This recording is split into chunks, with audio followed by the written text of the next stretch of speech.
Hey, is this mic on? Take this for whatever it's worth. He is a registered Republican. Our Turning Point Action team actually pulled this. This is it is the first American Pope. Is that right? If we heard that correctly, Robert Francis Prevost, Pope Leo the 14th. John, that is the first ever American Pope. John, this was not on anyone's card. John, please. So, sort of. This guy came in the running the last minute. Now, this, to be quite frank, okay, roughly 3 days ago, Charlie, in a span of roughly 36 hours, every single major, what you and I would call liberal-leaning outlet, ran PR stories in favor of this guy. That includes the New York Times. I think the Guardian had an article. And this guy, a National Catholic Reporter, which is like the anti-Catholic paper, okay? So all these papers all of a sudden did this huge ground support for Robert Prevost, okay? So what does that, where does that tell you about what kind of man this is? Time will tell. I self-admittedly do not know him well. I have heard concerns about him, that he leans in the direction of Francis. But, let's give this guy, of course, the benefit of the doubt. Hey, and if he hasn't even come on the loge yet, let's just see, who he is and how he will govern the church in this next time ahead. But just that is an interesting biographical fact that he shot to the head of everyone's thoughts and minds about 3 days ago. 1 second. Okay, well, the first American Pope. Keep talking, John. He seems to be... Some people say he's a centrist, blending progressivism with traditional doctrine. Born in Chicago, so I have that in common. So what do we think here, John? Why do you think he was selected? Okay, so there's the U.S. element. That's right. He's lived all around, born in the best city in the world, Chicago, where I'm also from, Charlie. There's American element here, too. And let me tell you why that might be. Again, like we've said before, traditionally almost never does a conclave choose a pope from the world's reigning superpower just for prudential reasons. But there's a pragmatic reality going on here. The Vatican is almost bankrupt, right?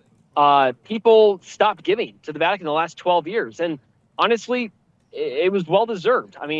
For instance, we had money that we had given as Catholics across the world to the Peter's Pence collection. Pope Francis, in his wisdom, decided to give $500,000 to the immigrant migration vans that were coming across to our border. So Americans were rightly upset. Now, when you piss off Americans, considering that we fund, I'm just taking a ballpark guess, at least 50% of the Vatican. Okay, well, that's not a good business model. So this week coincided with what's called America Week, when a lot of the bigger name Catholic American philanthropists gather in Rome once a year, and they kind of discuss where they want to give their money, right? Which is a great thing. Well, I know that they made their presence felt, saying, we definitely want a pope who's going to bring things back. So who knows? That might be a contributing factor that the conclave knew that it had to, get the good graces of the American lady back there to help with their financial situation, because obviously they do some good work. The Vatican does there, and that with the works of charity. So that might be an interesting angle about why there you go. You got the flag in the square. You got the red, white, and blue flying proud there. So it's interesting, Charlie. Time will tell about where Pope Prevost, or whatever the name, I missed the name, or Leo XIV, how Pope Leo. But there is an official ceremony next Sunday, I believe, where all the heads of state come in. And look, the Pope, we don't know a lot. We do know that he attacked J.D. Vance back in February. I believe this is a legitimate Twitter account. He said, J.D. Vance is wrong. Jesus doesn't ask us to rank our love for others. Boy, that's a misinterpretation of what J.D. was saying. But, okay, we'll see. We'll find out more. So we'll see. Now we have Frank Pavone. Frank, great to see you. Thank you for taking the time. Hey, Charlie. What is your reaction to this new announcement? Well, I'm astonished that they chose an American. What a surprise. And I have some connections to this Cardinal. Our associate director at Priests for Life is also an Augustinian, Father Dennis Wild. He's been with us since 1998. And he knew the new pope, when he was at Villanova, and he started Prevost started Villanovans for Life, and we know, there's a lot to be unpacked here, but the name Leo, that's important as well, and I'm sure a lot of comment is going to be about what is he trying to convey by Leo the 14th.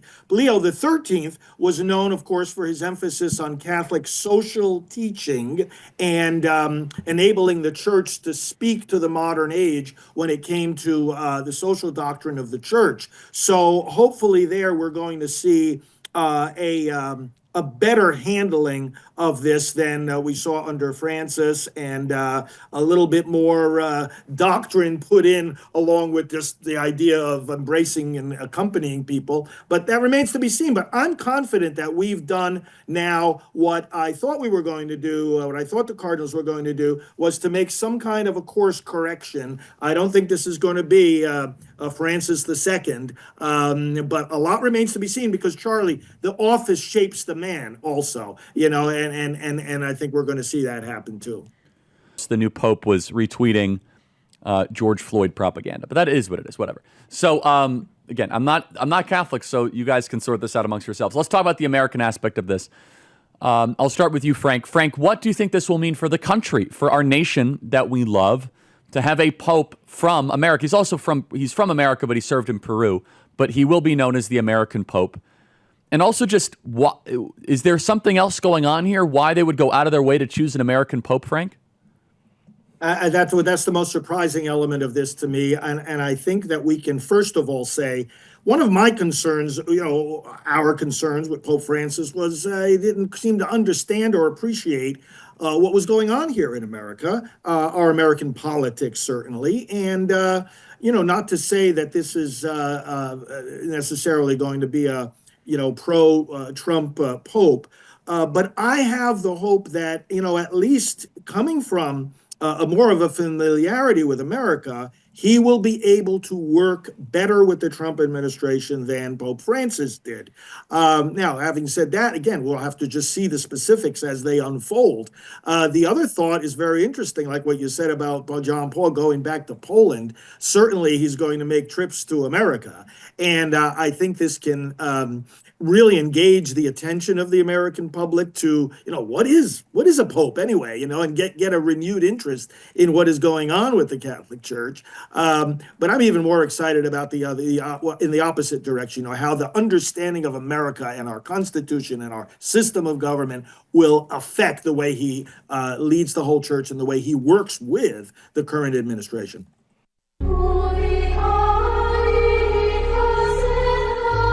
They're really playing into the more religious theme here, right? Yeah. Blake, what can we expect out of an American Pope, and then you want to go more into the history? Yeah, well, so an American Pope, what we can expect, and this is not even necessarily the fault of the new Pope, but 100% you will see obviously a big attempt by media in the U.S., media worldwide, to play up any conflict between the American Pope and the American president. Even if he doesn't play into that directly, they will do it. They will hype it up. They will try to generate that. So we have to be ready for that. We have to be ready to not fall into this trap where, like, oh, this atheist guy at the New York Times is saying the Pope said this, so I have to agree with what the atheist guy at the New York Times says I'm supposed to think about what the Pope says about the president. You can't fall for this stuff. Don't let it brainwash you in any way. There will be attempts to do that. I've been spending, while we've been talking here, I was looking up, he's Leo the 14th. We haven't had a Leo Pope in over 100 years. We don't know for sure who this was inspired by, but a good bet is you look at the last guy to hold that name. Leo the 13th was Pope for quite a long time, about 25 years. He's one of the longest reigning popes ever. He's pretty interesting. He's from a period where they were called the prisoner of the Vatican. So Italy had conquered the Papal States, which used to be a thing. And because the Pope did not recognize this, for the 25 years he was Pope, he did not leave Vatican City. So 25 years just in that little St. Peter's Basilica area, could not leave. Refused to leave, I should say. But what Leo XIII was interesting about, he was kind of the first Pope to really engage with what we would call modern day economic and social issues. So he wrote encyclicals where he would say, basically, capital has duty to labor. You have to treat workers well. Workers have to have certain rights. And this would cause people to have different takes on him. They would say he was, favorable, that it was like pro-socialist or proto-Marxist. It wasn't really. He was more kind of cutting a middle path between left-wing economics and like capitalism, trying to carve out his own sort of Catholic position on it. Another thing he promoted, which I think we would have some sympathy with, is he called it subsidiarity, which is that decisions generally should be made at a smaller level rather than imposed by very high up authorities as a principle of government. And as American conservatives, we're obviously sympathetic to that in an innate sort of way. So that's just looking at what he might be drawing inspiration from. I think initially we could look at, well, he picked this guy's name. So I think you'll see a lot of people talking about that in the days to come.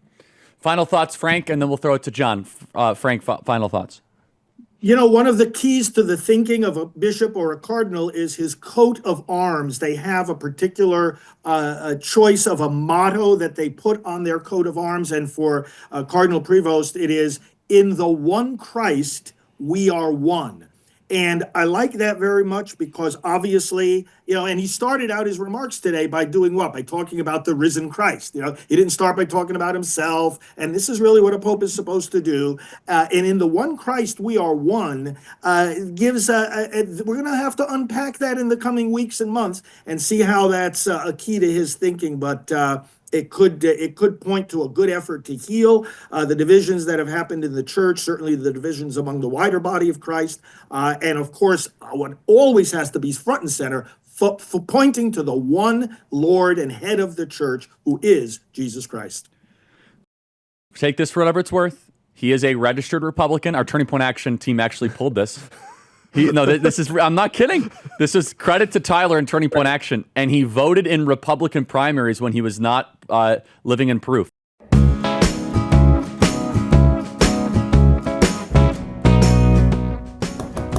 Hey, is this mic on?